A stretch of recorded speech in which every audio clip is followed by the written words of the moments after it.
Hello friends, TR solution online YouTube চ্যানেলে তোমাদের প্রত্যেককে স্বাগত। তো যাই হোক, আজকে আমরা অনেক দিন বাদে একটি ক্লাস নিয়ে আসলাম ম্যাথের উপরে। তো চলো তোমরা এক এক করে দেখতে থাকো যে কোশ্চেনগুলো আজকে আমি এখানে করাতে যাচ্ছি। আর.এস. আগারওয়ালের অবজেক্টিভ অ্যারিথমেটিক বই থেকে নাম্বার সিস্টেমের যে কোশ্চেনগুলো বাকি ছিল, আমি এখানে এক এক করে সেই কোশ্চেনগুলো তোমাদেরকে এখন দেখাবো। কেমন? তো যারা এর আগের ক্লাসগুলি দেখোনি তারা দেখে নিতে পারো, তাহলে তোমাদের এই পরের কোশ্চেনগুলো বুঝতে অনেকটাই সুবিধা হবে। তো চলো এক এক করে আমরা দেখে নিচ্ছি যে কী কোশ্চেন রয়েছে এখানে। তো দেখো, ফার্স্ট যে কোশ্চেন তোমরা স্ক্রিনের উপর দেখতে পাচ্ছ যে এখানে কি রয়েছে, when n is divided by 4, অর্থাৎ যখন আমরা এনকে 4 দ্বারা ভাগ করব, রিমাইন্ডার কত, রিমাইন্ডার বলে দিয়েছে ওরা 3। তাহলে আমরা কি এইভাবে লিখতে পারি, একটু দেখে নাও, যে যখন আমরা এনকে 4 দ্বারা ভাগ করব রিমাইন্ডার পাবো 3, রাইট? তাহলে মিনিমাম তো আমরা জানি একবার ভাগ যায়, তাহলে আমরা এন কিন্তু এবার ইজিলি বের করতে পারবো। কিভাবে বের করব? দেখো, 4কে 4 আর তার সাথে 3 যোগ করলে 7, আমরা কিন্তু এখানে 7 বলতে পারি এন, তাই তো? এবার দেখো, 7কে তুমি 4 দিয়ে ভাগ করো, দেখো রিমাইন্ডার কিন্তু 3ই আসবে। তাহলে আমি এন কিন্তু পেয়ে গেছি, এন কত, 7। এবার ওরা কি বলেছে, what will be the reminder when 2n, দেখো 2n ইজ ডিভাইডেড বাই 4। তো দেখো, এন যদি 7 হয়, 2n কত আসবে, 2n আসবে 14, তাই তো? তাহলে একে আমরা ভাগ করব কত, 4 দিয়ে। 4 দিয়ে যদি ভাগ করি কত আসবে, 3 4 12, রইল অবশিষ্ট আমার কত, 2। তাহলে এখানে কি আসবে, option number B is the right answer. এবার চলো কোশ্চেন নাম্বার 110। এখানে দেখতেই পাচ্ছ কি রয়েছে, যে 517 স্টার, অর্থাৎ এখানে কিছু একটা আমাদের ডিজিট বসাতে হবে। তারপরে কি রয়েছে, 3 to 4 ইজ ডিভিজিবল বাই 3। তাহলে এই টোটাল সম্পূর্ণ সংখ্যাটা 3 দ্বারা ভাগ যাবে, স্টারের মান কি বসালে? আমরা জানি 3 দ্বারা ভাগের নিয়ম হচ্ছে কি, সমস্ত ডিজিটের যোগফল যদি 3 দ্বারা ভাগ যায়, তাহলে আমরা এখানে যোগফলটা একটু করে দেখি কত দরকার 3 দ্বারা ভাগ করতে গেলে। তো দেখো আমরা কিভাবে যোগ করব। আচ্ছা দেখো, 5 আর 1 কত, 6, এই যে 6 আর 4 10, 10 আর এই যে 10 কত, 20, 20 আর 2 কত, 20 আর 2 হলো 22। তাহলে 22কে তো আমরা 3 দিয়ে ভাগ করতে পারবো না। 22-এর পরে কত সংখ্যা রয়েছে যাকে আমরা 3 দিয়ে ভাগ করতে পারি, 24। তাহলে এখানে আর যদি 2 দেওয়া হয়, তাহলে কিন্তু সংখ্যাটা কি 3 দ্বারা ডিভিজিবল হবে, কারণ দেখো এখানে 24 আসবে যোগফল, তাকে 3 দ্বারা আমরা ভাগ করতে পারবো। তাহলে কত দরকার, 2 দরকার। তাহলে আমরা বলতে পারি এই যে ফাঁকা স্থান, এখানে আমরা কি দেবো, অপশান নাম্বার সি, অর্থাৎ 2 দেবো। বোঝাতে পেরেছি এখানে? এবার চলো কোশ্চেন নাম্বার 111 দেখে নাও। এখানে কি বলেছে, যেই ফাঁকা স্থানে আমরা কোন সংখ্যা দেব যার ফলে সংখ্যাটা 9 দ্বারা ভাগ যাবে।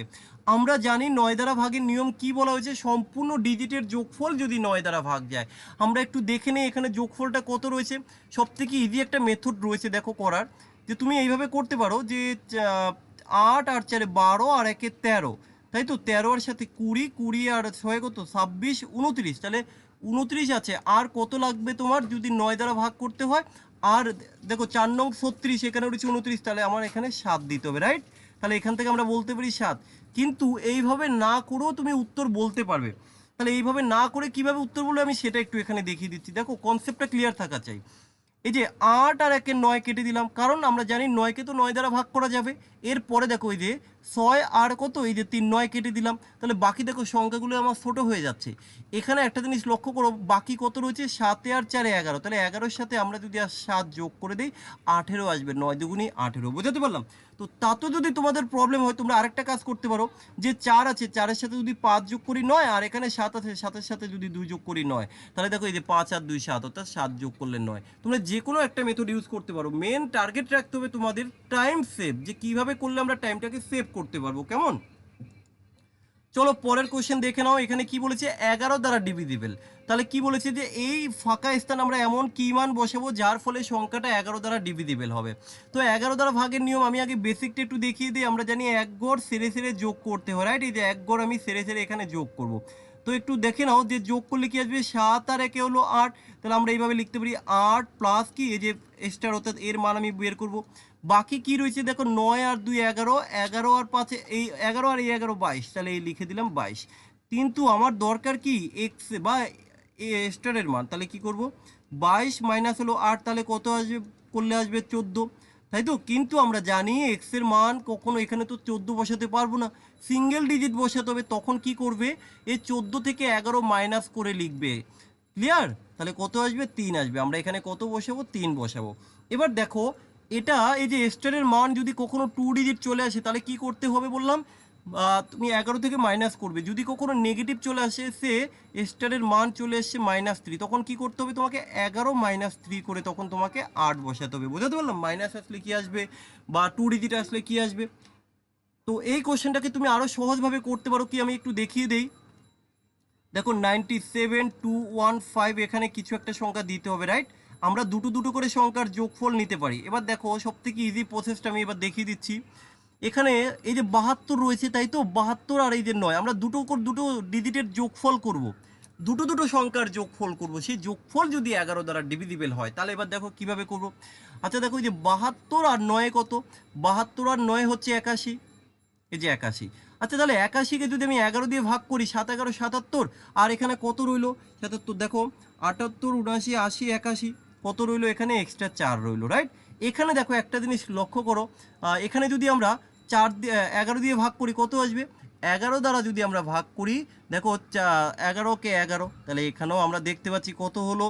এখানে 11 দ্বারা যখন আমরা ভাগ করছি, 4 হইলো। তাহলে এই দেখো 4 4 8 কিন্তু এক্সট্রা হয়ে গেল, রাইট? এবার এখানে আমরা এমন কোন সংখ্যা বসাবো, ভালো করে বোঝো। এখানে যদি আমরা 3 বসাই, তাহলে কত আসবে? 36। 11 দিয়ে যদি ভাগ করি, 3 11 33, আর রইলো কত আমার? রইলো হচ্ছে আমার 3। তাহলে দেখো 4 আর 3 7, আর 4 আর 4 8, 8 আর 3 11। দেখো 11কে 11 দ্বারা ডিভিজিবল ভাগ করা যায়। তাহলে আমরা কিন্তু এইভাবেও করতে পারি, দুটো দুটো করে সংখ্যার যোগফল তুমি করতে পারো। বোঝাতে পেরেছি?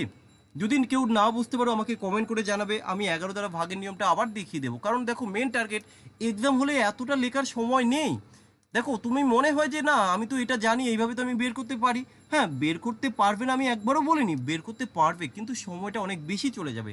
আর এই যে যে কনসেপ্ট দেখালাম, এটা যদি বুঝতে পারো, দেখো লেখালেখির কোনো দরকার পড়বে না, দেখেও উত্তর বলতে পারবে। শুধু কি তোমার কনসেপ্টটা একটু ক্লিয়ার থাকা চাই। বোঝাতে পেরেছি? চলো পরের কোশ্চেন। পরের কোশ্চেন কি বলেছে দেখো, এই যে এখানে আমরা কি সংখ্যা দেবো যার ফলে কিনা সংখ্যাটা 8 দ্বারা ভাগ যাবে। তো দেখো তোমরা কি করো, 8 দ্বারা ভাগের একটা নিয়ম জানো, যে লাস্ট শেষ 3টে ডিজিট যদি 8 দ্বারা ভাগ যায়, তখন তোমরা কি করবে, এক্স এখানে একটা সংখ্যা এবার এক এক করে ভাগ করবে। প্রথমে তুমি এখান থেকে 1 বসাবে, ভাগ করবে, 2 বসিয়ে ভাগ করবে, 3 বসিয়ে ভাগ করবে, 4 বসিয়ে ভাগ করবে, তাই তো? ব্যাপারটা কীরকম দিয়ে 612 হবে। তুমি তো অপশান বসাবে, তারপর 8 দিয়ে ভাগ করে দেখবে ভাগ যায় কিনা। যদি না যায়, তখন তুমি আবার কি করবে, 2 বসাবে, এবার দেখবে 8 দিয়ে ভাগ যায় কিনা। তারপরে তুমি কি করবে, 3 বসাবে। দেখো একটু ভালো করে একটু বুঝে নাও ব্যাপারটা। এইভাবে তো তোমাকে এক এক করে দেখতে হবে, না হলে তো তুমি করতে পারবে না। এইভাবে তোমাকে দেখতে হবে। কিন্তু আমি 8 দ্বারা ভাগের একটা নতুন নিয়ম তোমাদেরকে বলে দিতে চাইছি। তোমরা তো এইভাবে করতে পারো, কি 8 দ্বারা ভাগের নিয়ম তোমরা এতদিন ধরে জানতে, কোনো সংখ্যার শেষে যদি 3টে জিরো থাকে, অথবা ওই সংখ্যার শেষ 3টে সংখ্যা যদি 8 দ্বারা ভাগ করা যায়, তাহলে দেখো 8 দ্বারা এই যে 3টে সংখ্যাকে ভাগ করতে হবে, 3টে সংখ্যাকে ভাগ করতে হবে, তারপরে তুমি উত্তর বলবে। ভাই 3টে সংখ্যাকে ভাগ করতে গেলে তোমার অনেকটা সময় যাবে। তার থেকে বেস্ট না যদি দুটো সংখ্যা থাকে।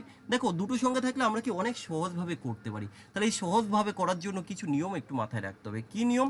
দেখো এগুলো হয়তো যারা এর আগে করোনি তাদের কাছে নতুনত্ব লাগতে পারে, জটিল লাগতে পারে, কিন্তু যারা আমার অনলাইন ব্যাচের ক্লাস করছে তাদের কাছে কিন্তু এই সমস্ত কোশ্চেনগুলো কোনো জটিল নয়।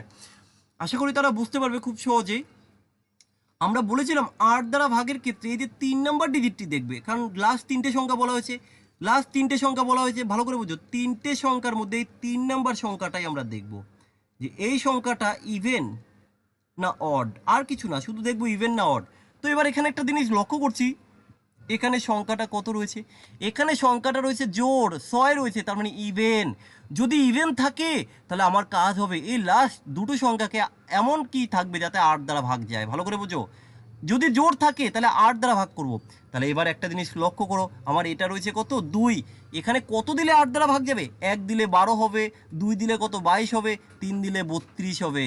তাহলে দেখো 4 8 32 শেষ 8 দ্বারা ভাগের নিয়ম। এর থেকে সহজ আর কোনো নিয়ম হতে পারে না। আর না হলে কিন্তু তোমাকে এইভাবেই করতে হবে, কি যে আমি 3 দিলাম, তো এইভাবে 8 দিয়ে ভাগ করো, 8 7 8 56, রইলো আমার কত 56 57 58 59 60 61 62 63 7 72 8 9 72। ও আচ্ছা, তাহলে ভাগ যায়, তাহলে চলো আমি 3 নিলাম। তাহলে তোমাকে এইভাবে করতে হবে। তার থেকে বড় কথা, তুমি তো একবারে বুঝতে পারবে না যে এই 3ই হবে। তোমাকে প্রথমে 1 বসিয়ে দেখবে, এই যে মাঝখানের সংখ্যাটা না, এই যে মাঝের সংখ্যাটা ভ্যানিশ, এটা এক এক করে তোমাকে বসাতে হবে, রাইট? এই যে এটা 6 আর এটা 2, 8 দ্বারা ভাগের নিয়ম তো 3টে ডিজিট। তাহলে এটা কিন্তু অনেক জটিল মেথড, এইভাবে কেউ করো না। কিভাবে করবে, এই যে আমি যে কনসেপ্ট দিলাম। তো যাই হোক, এরকম আরও অনেক কনসেপ্ট রয়েছে। তো আমি এখানে আর এক্সট্রা কিছু বলছি না, এখন কোশ্চেনগুলো সলভ করে দেখাচ্ছি। RF আগারওয়ালের যে কোশ্চেনগুলো রয়েছে পরপর দেখো আমি করাচ্ছি। Which of the following number is exactly divisible by কি 45। তো 45 দ্বারা ভাগ করার কোনো প্রয়োজন নেই, আমরা জানি 45 দ্বারা ভাগ ফ্যাক্টরাইজ করলে কি আসবে 5 আর 9। আমরা শুধুমাত্র 9 দিয়ে চেক করব। কেন 9 দিয়ে করব? কারণ 5 দ্বারা সবকটা সংখ্যাকে ভাগ যায়। যে সংখ্যাকে 5 দ্বারা এবং 9 দ্বারা ভাগ করতে পারবো সেই সংখ্যাকে কিন্তু অবশ্যই 45 দ্বারা ভাগ করা যায়। বোঝাতে পেরেছি? তাহলে এবার এখানে একটা কাজ করি, আমরা একে 9 দিয়ে ভাগ করব। 9 দ্বারা ভাগের নিয়মে কি বলা হয়েছে, যদি সম্পূর্ণ ডিজিটের যোগফল তোমরা আগেই জানো, তাহলে আমি একটু দেখে নেই। আচ্ছা এই দেখো এখানে আমরা কি করে দেখবো, একবারে আমি ডাইরেক্ট যোগ করবো, আমি কেটে দেবো। এই যে 8 আর 1 9, ঠিক আছে, 6 আর 5 11 আর 1 12, তাহলে এটা হবে না। আচ্ছা দেখো 5 আর 4 9, ঠিক আছে, 3 3 6 আর 2 8 হবে না। আচ্ছা দেখো 8 আর 2 10, 10 আর 6 16 আর 2 18, ইয়েস 18কে 9 দ্বারা ভাগ করা যায়। অপশান নাম্বার কি C is the right answer. আশা করি তোমরা বুঝতে পেরেছো। তো যাই হোক আজকে এই পর্যন্তই থাক, পরের পার্টে আমি বাকি আরও কিছু কোশ্চেন নিয়ে আলোচনা করব। RF আগারওয়ালের বইটা আমি কমপ্লিট করেই দেবো, সমস্যা নেই। তো হয়তো একটু লেট হচ্ছে, তার কারণ হচ্ছে দেখো আমাদের অনলাইন ব্যাচের ক্লাস চলছে।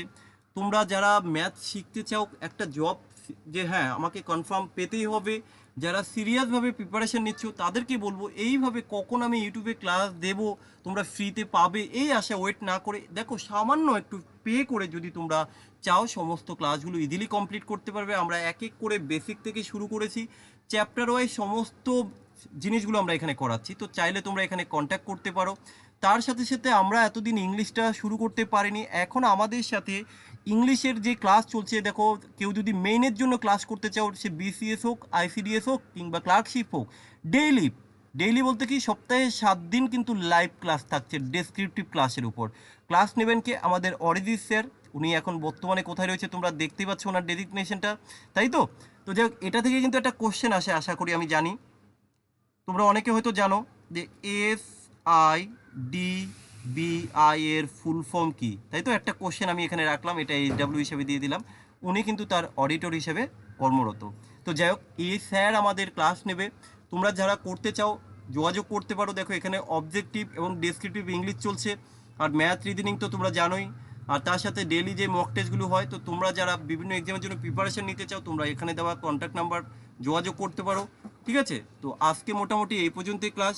যদি ভালো লেগে থাকে প্লিজ একটু বন্ধুদের সাথে শেয়ার করে দিও। আমরা পরের পার্ট খুব শীঘ্রই আবার নিয়ে আসবো। ভালো থেকো, ধন্যবাদ।